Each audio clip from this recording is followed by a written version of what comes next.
The next organ of the endocrine system that we're going to talk about is the pancreas. The pancreas is an organ that we find situated within the duodenum, which is the very first part of the small intestine.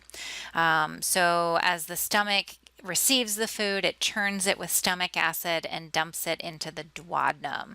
And so the pancreas is sort of situated right there. This is a weird image. They've removed the stomach so you can find that pancreas back there. And the pancreas is important in the endocrine system because it produces two blood sugar regulating hormones, insulin and glucagon. Both of these hormones are produced in what are called the islets of Langerhans. Now, if we look at the image down here on the right, the islets are these lighter colored groups of cells. Those are the islets of Langerhans producing insulin and glucagon. So let's walk through these two different hormones. We're going to start with glucagon. Glucagon is a hormone that causes your blood sugar levels to go up. So it increases blood glucose levels. It actually does the exact opposite of insulin. So this is a hormone that would get released anytime your blood sugar levels start to drop. Your blood sugar might drop when you haven't had anything to eat all day. So maybe you wake up in the morning, you're super busy, you head to class, and at 1 o'clock you realize, oh my gosh, I haven't had anything to eat all day. Your blood sugar levels are very low, and we need sugar, especially glucose, to produce ATP. That is particularly what our neurons rely on, our brain cells. So when your sugar falls, glucagon will get released by your pancreas, and it stimulates the breakdown of glycogen in the liver. And that's going to help to bring your sugar levels back up.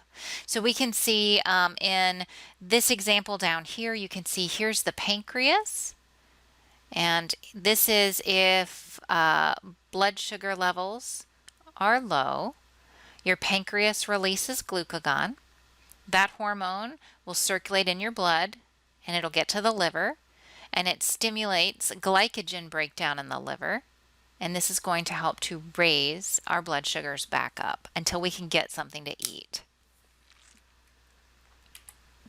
Insulin does the exact opposite. Insulin actually causes your blood sugar levels to drop, particularly after a meal.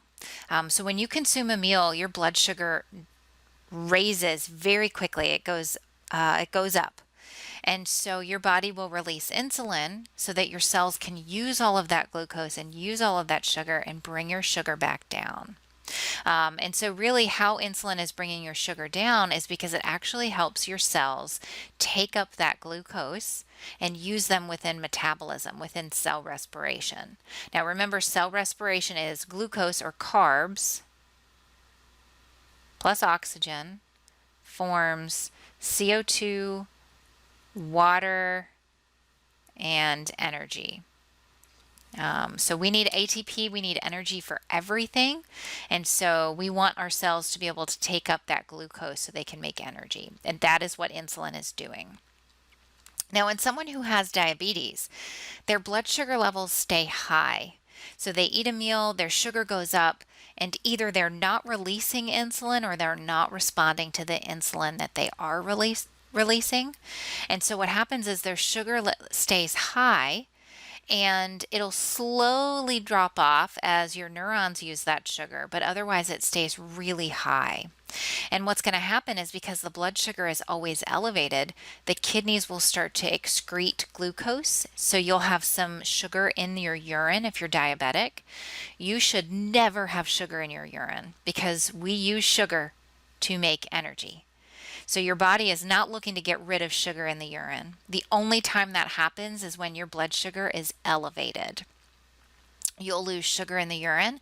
And remember, I just talked to you a little bit about when we talked about the adrenal glands and we talked about mineralocorticoids, and that is that water will follow solute. So if you have sugar in the urine, guess what else you're going to have in your urine? Water. And so people who are diabetic, who have uncontrolled diabetes, typically have sugar in the urine, and they also urinate very frequently. They're losing a lot of water in the urine along with that glucose, and this causes them to be really thirsty because they're dehydrated. And we're going to talk more about diabetes in just a minute. This is what sugar levels should look like. So in someone who's not diabetic, you can see the blue line here. You can see that normal sugar levels usually are, under 100. So, around 90 or so. And so you consume a meal and you can see your blood sugar goes up. And it may go up to 130, 120. Your body will release insulin. That helps your cells pull in that sugar and generate ATP, and your sugar will start to drop within your blood. Okay? And the sugar will drop, you consume a meal again, and it happens all over again. Someone who is diabetic, you can see this red line, and notice where we're starting here. We're not starting at a blood sugar level of 90. We're starting at a fasting blood sugar level of 140. So blood sugar levels are much higher when you haven't eaten. And when you do consume a meal, notice how high those sugar levels get, over 200. And they stay high. And they stay high, and they'll slowly drop off as neurons use that sugar. But that's why sugar's coming down. It's not because other cells are using the sugar. And that's, again, because in diabetics, either they aren't releasing insulin because their pancreas isn't functioning, or the insulin they are releasing just isn't being picked up by the cells. And so let's talk a little bit about that. Let's talk about diabetes and the different kinds of diabetes. So type 1 diabetes, we sometimes call this juvenile diabetes or early onset diabetes. This is typically caused by damage to the islets in the pancreas. So the islet cells are the insulin producing cells, those light colored groups of cells that I showed you a few slides ago. And so when someone has type 1 diabetes, it means that they're not releasing insulin, so their cells really can't take up that sugar. So this is why their blood sugar levels are high. Someone with type 1 diabetes, typically their treatment is to give themselves injections of insulin. They assess what they've eaten, essentially how much sugar they've consumed, how many carbs they've consumed, and then they calculate how much insulin they would need for their body to help take up that sugar. So that's type 1 diabetes. These are people who are constantly pricking their finger and checking their blood sugar levels and administering insulin. Type 2 diabetes is very different. This is sometimes called late onset diabetes. This is a result of the number of insulin receptors on the target cells reducing or not responding to insulin. So basically what it is it's usually caused by obesity, someone who has a very poor diet, and so their blood sugar levels are always elevated. And eventually what happens is those target cells, those receptors, stop responding. They are not as sensitive anymore. They don't respond to the insulin that's being produced. And so that's why your sugar levels stay elevated.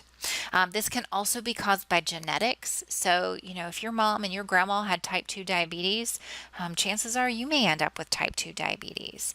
A third of individuals with type 2 have a family history of it. Now, someone with type 2 diabetes, typically, especially early on in treatment, they're not taking insulin. They're not giving themselves injections of insulin. It won't help. They're producing insulin. They're just not responding to the insulin they're making. And so someone with type 2, instead of taking insulin, they may take some drugs, usually it's pills, that help them respond to the insulin they already have a little bit better. So one of the drugs typically for type 2 diabetes is one called metformin. This just helps their target cells respond to the insulin they're making. Now, there are 3 cardinal signs of diabetes mellitus. One is polyuria. So poly means many, and urea means urine. So polyuria means there is a huge urine output. Again, remember, when someone has diabetes and their blood sugar level is elevated, their kidneys will filter that out and it will come out in the urine. A normal, healthy person does not have glucose in their urine ever. So if glucose is in the urine, it acts like a diuretic and it pulls water along with it. So that's why there is a high urine output. Another one is called polydipsia. This is excessive thirst. So again, this may be due to the fact that they are urinating more frequently and losing a lot of water in their urine, and this is going to dehydrate them and cause them to be very thirsty. And then the last one is polyphagia.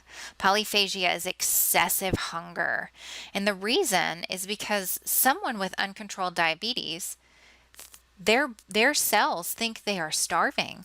Without insulin either being produced or without the cells being able to respond to insulin, their cells think they're starving. They can't take up the glucose. They cannot make energy. And so that individual feels very hungry. And in fact, they typically lose weight very quickly until they start to get treatment for diabetes. So these are the three cardinal signs of diabetes: huge urine output, with glucose in the urine. Losing a lot of water is going to cause them to be incredibly thirsty. And because they can't use the sugar that's in their blood, their cells act like they're starving. And so that person's going to be hungry. They're going to lose weight very quickly, rapid weight loss. I mentioned this a little already. So the treatment for type 1 and type 2 is very different. Someone with type 1 or early onset juvenile diabetes, this is again caused because the pancreas is not releasing insulin. And so this individual would be treated with insulin injections. Type 2 diabetes is caused by the cells not responding to the insulin that's present. And so this is usually managed by weight loss, by diet, consuming a diet that is more balanced, eating complex carbohydrates, trying to avoid refined carbohydrates, eating more protein, no sugary sweets, and helping with exercise as well. If diet and exercise don't help, medications can increase the sensitivity of your cells to insulin. And again, this one is an example might be a drug called metformin. Some of the issues that can arise when someone has diabetes, there's three that are listed here. The first one listed is a diabetic coma. When there is not enough insulin, your cells become starved for glucose. And in response to that, your cells, you have to have energy, you have to have ATP. So if your cells can't use glucose, then they're going to start to go through fat or lipid metabolism. And when you break down fat to make ATP, you produce something called ketone bodies or ketones. And a high level of ketone bodies, they're very acidic, and they can cause the patient to lose consciousness. So this can result in a diabetic coma. Usually when someone is going through lipid metabolism and they're producing these ketone bodies, a lot of times their breath will smell very fruity because of those ketone bodies. Insulin shock. This would happen when too much insulin is present and blood sugar levels drop too low. So this might happen in someone who has type 1 diabetes. Maybe they give themselves too much insulin for the meal that they've consumed and their blood sugar level drops way too low. This can result in getting really tired, really sleepy. You have a really hard time concentrating, and it can lead to unconsciousness or death. People who have really low blood sugar, when they're going into insulin shock, it becomes very dangerous for them to drive a vehicle. Sometimes people might say that it almost seems like they're drunk because they have a hard time with balance. They have a hard time with normal speech. Sometimes they'll slur their words. That's all very common when blood sugar levels are very low. Now, long-term issues with diabetes. If your blood sugar level stays elevated for a long time, this actually has really bad repercussions on your nervous tissue. It can damage the nerves. Diabetic neuropathy is very common. It can damage peripheral nerves, particularly those in the feet. And so people can lose limbs from diabetic neuropathy. They can develop conditions like gangrene. It can also damage nerves like the optic nerve. So loss of vision is very common in people with elevated blood sugar levels and diabetes mellitus. Also, kidney failure is also something that someone with elevated sugar levels might encounter. So there are lots of long-term issues here. I'm going to show you a video of a woman who has diabetes and developed an infection on her foot. She had diabetic neuropathy. She did not know she had a cut on the bottom of her foot. The cut ended up getting infected. She developed gangrene. And I want to show you a little video about how the wound was healed. Linda Frank of North Syracuse started undergoing maggot therapy in the fall of 2006 to treat a heel wound and bone infection that was the result of diabetes. Prior to that, Frank was told by other doctors that the only option was amputation. So on her own, she researched maggot therapy on the internet, and then she asked Dr. Louis Bonavita of CNY Family Care in East Syracuse for help. She went to his office more than 20 times to have maggots applied. You remember we put them on yesterday? How small they were?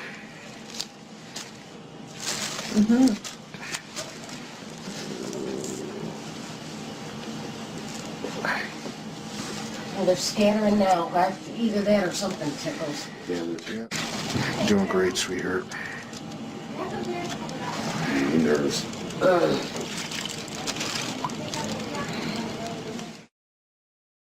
The original infection started here and it went all the way around her heel, and the maggots, as you remember, were placed here, and they consumed all the diseased tissue, and then her own natural body process closed this wound up where now we have normal, healthy skin here. It's no longer painful. This is as normal a skin as you'll find on your body. The moral of the story is the maggots did their job. They removed the diseased tissue. Here's a woman who was about to have her leg amputated as per the recommendation of, I think, 2 orthopedic surgeons, and because of the maggots, they debrided the diseased tissue, they removed all the bacteria, they removed all the devitalized tissue, and now this woman is walking into my office. Now granted, she did a few other things which was important. She stopped smoking, which was key. She also got her diabetes under much better control. But clearly, I think if we didn't do the maggot therapy, she wouldn't have her leg presently. So pretty impressive. I wasn't going to let it get me down. I knew I had to do whatever. I had to do whatever I needed to do, and I guess it worked. Because here I am with a sneaker on. I'm able to get around. I mean, I'm driving. I do basically everything. Yeah, I've been out doing yard work now and raking. I cut the lawn. So I'm almost back to normal.